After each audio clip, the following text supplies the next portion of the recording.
उत्तर जो मिला है मैं उससे पूर्णतः संतुष्ट नहीं हूँ। उसमें ऐसा लिखा है कि भवन जर्जर स्थिति में नहीं है, बस उसकी मरम्मत की आवश्यकता है।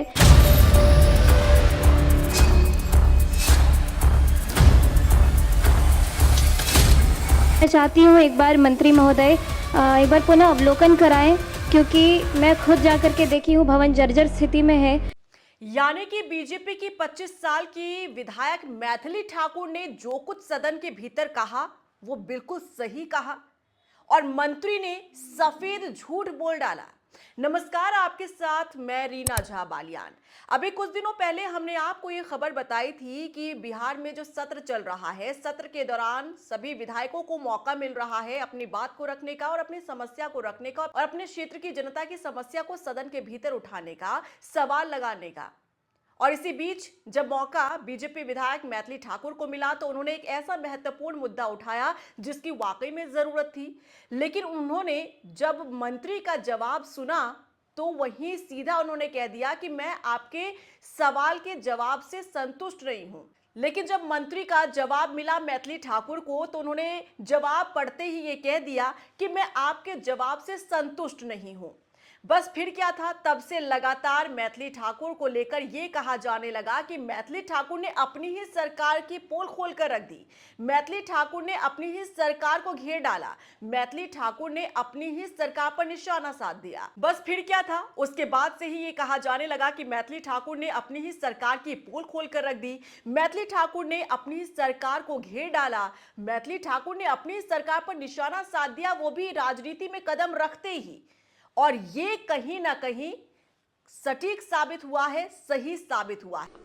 सुश्री मैथिली ठाकुर, उत्तर मिला है ना?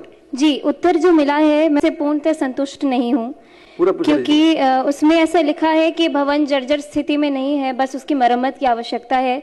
लेकिन मैं चाहती हूँ एक बार मंत्री महोदय एक बार पुनः अवलोकन कराएं, क्योंकि मैं खुद जाकर के देखी हूँ भवन जर्जर स्थिति में है। वहाँ पे एक छोटे से कमरे में स्वास्थ्य व्यवस्था का संचालन हो रहा है, एमबीबीएस चिकित्सक नहीं है। पूर्व में वहाँ पर दो एमबीबीएस चिकित्सक थे, लेकिन अभी नहीं है। उत्तर में लिखा है कि उधर आयुष चिकित्सक है, जिससे मैं सहमत हूँ, लेकिन हमें वहाँ पे 2 एमबीबीएस डॉक्टर्स की आवश्यकता है। मैं मंत्री जी से प्रश्न नहीं कर रही हूँ, मैं बस उनसे एक निवेदन कर रही हूँ, क्योंकि मैं बहुत छोटी थी और तब से मैं स्वास्थ्य मंत्री जी को मंत्री के रूप में देखते आ रही हूँ, उनको स्वास्थ्य के प्रति काम करते हुए देखते आ रही हूँ। तो मैं चाहती हूँ कि जनहित में वो इसका निदान करे, क्योंकि अति आवश्यक है। 5 से 7 पंचायत इस हॉस्पिटल पर निर्भर करती है, जिसका साफ साफ मानना है कि 40 से 50 हजार तक के जो 40 से 50 हजार लोग हैं जो इस हॉस्पिटल से लाभान्वित होते हैं। और मेरे पूरे विधानसभा के केंद्र में यह हॉस्पिटल है, जिससे कि अलग जो 2 प्रखंड है, घनश्यामपुर प्रखंड और अलीनगर प्रखंड, दोनों इससे लाभान्वित हो सकते हैं। तो इस पर माननीय स्वास्थ्य मंत्री जी का विशेष ध्यान रहे, यही मैं उनसे अनुरोध करना चाहती हूँ। अब हम आपको कुछ तस्वीरें दिखाते हैं, क्योंकि तस्वीरें झूठ नहीं बोलती हैं और यही तस्वीरें बिहार सरकार की और स्वास्थ्य मंत्री की पोल खोलती नजर आ रही है। ये तस्वीर आप देखिए, ये तस्वीर उसी स्वास्थ्य केंद्र की है, उसी प्राथमिक स्वास्थ्य केंद्र की है जिसका सवाल मंत्री जी से पूछा गया था मैथिली ठाकुर की तरफ से। मैथिली ठाकुर ने कहा था कि यहां पर जो स्वास्थ्य केंद्र है वो जर्जर हालत में है। इस पर जवाब जब मंत्री जी का आता है, स्वास्थ्य मंत्री जी का, तब वो कहते हैं कि उसे मरम्मत करा दिया जाएगा, क्योंकि सिर्फ मरम्मत की जरूरत है। तब उसी समय पर मैथिली ठाकुर ने खड़े होकर कहा था कि मैं आपके जवाब से संतुष्ट नहीं हूं, क्योंकि जिस प्राथमिक स्वास्थ्य केंद्र की मैं बात कर रही हूं और आप सिर्फ ये कह रहे हैं कि इसे मरम्मत की जरूरत है, तो उसे मरम्मत की जरूरत नहीं है, उसे पूरी तरह से तैयार करने की जरूरत है, उस भवन को फिर से बनाने की जरूरत है, उसे फिर से निर्माण करने की जरूरत है। और जब मैथिली ठाकुर ने यह जवाब दिया तब हर तरफ यही चर्चा होने लगी कि अभी राजनीति में कदम रखते ही अपनी सरकार की पोल खोलने का काम किया। तो देखिए, जब भी कोई किसी के सवाल के जवाब से संतुष्ट नहीं होता है तो उसके पीछे की एक बड़ी वजह होती है। उसके पीछे की बड़ी वजह यह होती है कि जब आप रिसर्च करके जाते हैं, जब आप स्टडी करके जाते हैं और जब आप रियलिटी चेक करके जाते हैं, तब आप कॉन्फिडेंटली इस बात को कह सकते हैं कि जो मंत्री जी कह रहे हैं वो झूठ है और जो हम कह रहे हैं वो बिल्कुल सही है। और यही कॉन्फिडेंस मैथिली ठाकुर का भी उस समय पर नजर आया जब स्वास्थ्य मंत्री की तरफ से इसी प्राथमिक स्वास्थ्य केंद्र को लेकर जवाब ये दिया गया कि इसकी मरम्मत करा दी जाएगी। तब मैथिली ठाकुर ने यह कहा कि मरम्मत की जरूरत नहीं है, इसे फिर से निर्माण करने की जरूरत है। और यह बात मैथिली ठाकुर ने इसलिए कही थी क्योंकि मैथिली ठाकुर सेशन शुरू होने से पहले ही वहां का निरीक्षण करके आई थी, वहां का रियलिटी चेक करके आई थी। मैथिली ठाकुर खुद वहां पर गई थी और उन्होंने देखा था, परखा था कि वहां क्या क्या कमियां हैं और किन कामों को करने की जरूरत है। यानी कि मैथिली ठाकुर ने सदन के भीतर सिर्फ हवाई बातें नहीं की थी और विधायकों की तरह शायद मंत्री जी को यह लगा था कि जैसे सभी विधायकों की तरफ से सवाल आते हैं और हवाई जवाब दे दिए जाते हैं, सेशन वहीं खत्म हो जाता है। लेकिन ये मैथिली ठाकुर है, युवा विधायक है, युवा की आवाज उठाना जानती है, युवाओं के लिए काम करना जानती है। और ये मैथिली ठाकुर के स्टाइल को ये बता रहा है कि वो और विधायकों से बिल्कुल अलग है। उन्होंने जिस कॉन्फिडेंस के साथ अपने मंत्री की बात को काटा और उनके जवाब से असंतुष्ट नजर आई, वो ये बताता है कि जब आप सदन के भीतर तैयारी करके जाते हैं, आप पूरी तरीके से प्रिपेयर करके जाते हैं, तब आप मंत्री के जवाब को काटने का मादा भी रखते हैं। और ऐसा ही कुछ हमने सदन के भीतर भी देखा, क्योंकि कुछ तस्वीरें इसके बाद सामने आई। देखिए, कुछ तस्वीरें सामने आई इसी प्राथमिक स्वास्थ्य केंद्र की, जहां आप देख सकते हैं भवन पूरी तरह से जर्जर हो चुका है। जानकारी के मुताबिक यहां पर जो भवन में कक्ष बनाए गए हैं, वहां पर कुछ लोग जानवरों का चारा भी रखते हैं, भूसा रखते हैं। सोचिए, यहाँ जो लोग, आसपास के लोग अपने उपचार के लिए आते हैं, वो कैसी स्थिति में आते होंगे। इस अस्पताल में कमियां मैथिली ठाकुर ने यह भी बताई थी कि यहाँ पर डॉक्टरों की कमी है, यहाँ पर दो आयुष चिकित्सक होने चाहिए, एमबीबीएस डॉक्टर्स होने चाहिए, लेकिन उनकी कमी है। यहाँ खुद एक आयुष चिकित्सक हैं, उनका खुद ये कहना है कि मेरे ऊपर बहुत ज़्यादा बर्डन पड़ता है। हर रोज़ 60 से 65 पेशेंट आते हैं, उन्हें मुझे देखना पड़ता है और ये मेरे लिए बर्डन है। अगर मेरे साथ दूसरा अगर कोई मेरा साथी होगा, दूसरे डॉक्टर होंगे, तो ये जो पेशेंट है वो बढ़ जाएंगे और शायद इतना बर्डन नहीं पड़ेगा। अब आप सोच सकते हैं कि यहाँ पर सीटें खाली है, डॉक्टर्स की तैनाती ही नहीं की गई है। अब ये कहीं ना कहीं मंत्री की पोल खोलती नजर आ रही है। ये बता रहा है कि मंत्री जी होमवर्क करके ना आए हो भले ही, लेकिन विधायक मैथिली ठाकुर जरूर होमवर्क करके आई है। और उनका ये होमवर्क करना बताता है कि वो उनके लिए राजनीति के आगे रास्ते बहुत अच्छे से खुले रह सकते हैं, क्योंकि जनता उन्हीं पर भरोसा जताती है, जो जनता की आवाज उठाता है, जो जनता के लिए काम करता है। और एक बात और आप यहां समझ सकते हैं, जो मंत्री हैं, मंत्री ने जिस तरह से जवाब दिया, उसके बाद से मंत्री की भी किरकिरी हो रही है। ये कहा जा रहा है कि मंत्री को यही नहीं पता कि कौन से अस्पताल में कितने डॉक्टर्स हैं, उन्हें यही नहीं पता कि कौन से अस्पताल का हाल क्या है, कौन सा अस्पताल बीमार पड़ा है। वहां बीमार पेशेंट आते हैं, लेकिन उस अस्पताल को खुद इलाज की जरूरत है।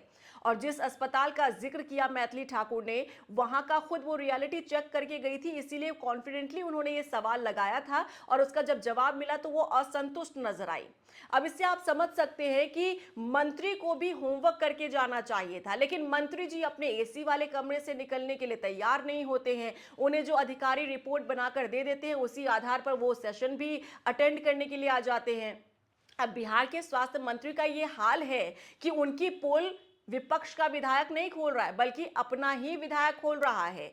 और अब तक ये लग रहा था कि शायद मैथिली ठाकुर ने हवाई में बात कर दी हो, लेकिन जो तस्वीरें सामने आई है, वो तस्वीरें बता रही हैं कि इस अस्पताल को वाकई में इलाज की जरूरत है। और सिर्फ इलाज की जरूरत नहीं है, प्रॉपर इलाज की जरूरत है, क्योंकि ये अस्पताल खुद वेंटिलेटर पर चल रहा है और ये आखिरी सांसें गिन रहा है। और दम तोड़ने से पहले मैथिली ठाकुर चाहती हैं कि ये अस्पताल जो है, इस भवन का दोबारा से निर्माण हो जाए। लेकिन मंत्री जी तो कहते हैं कि हाँ, निर्देश हम दे रहे हैं इसकी मरम्मत का, तो मरम्मत की जरूरत नहीं है, इसे फिर से बनाने की ज़रूरत है, क्योंकि इस अस्पताल में जो कमरे बनाए गए हैं वहाँ आप हाल देख सकते हैं, जर्जर हालत में है। छत की जो दीवारें हैं या कमरे की जो दीवारें हैं वो टूटती हुई नज़र आ रही हैं।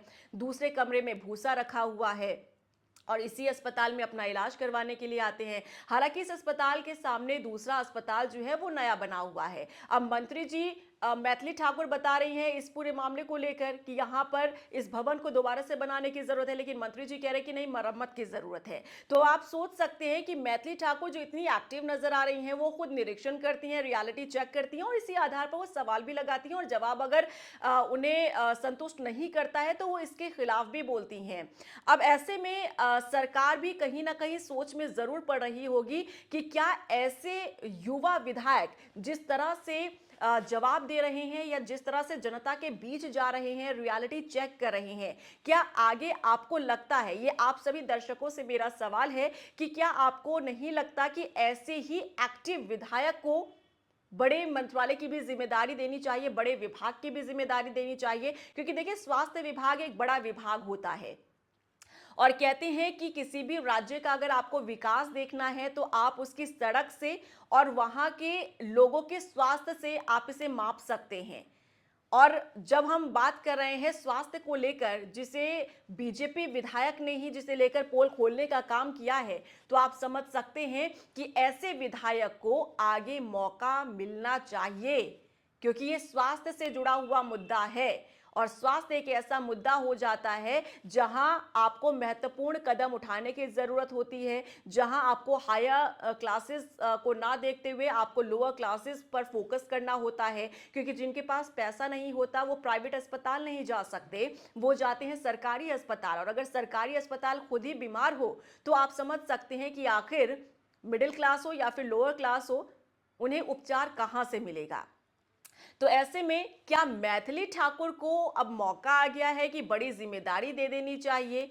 क्या मैथिली ठाकुर को, क्योंकि हम आपको पहले से ही कहते आ रहे हैं कि जब से मैथिली ठाकुर ने जीत हासिल की है बिहार में, जब से इतिहास रचा है, 25 साल की युवा विधायक वो बनी है, तब से ही वो चर्चाओं में है। और चर्चाओं में सिर्फ इसलिए नहीं कि एक सिंगर जो है वो राजनीति में आया हो, चर्चाओं में वो इसलिए है क्योंकि उनका एक्टिवनेस उन्हें चर्चाओं में रख रहा है।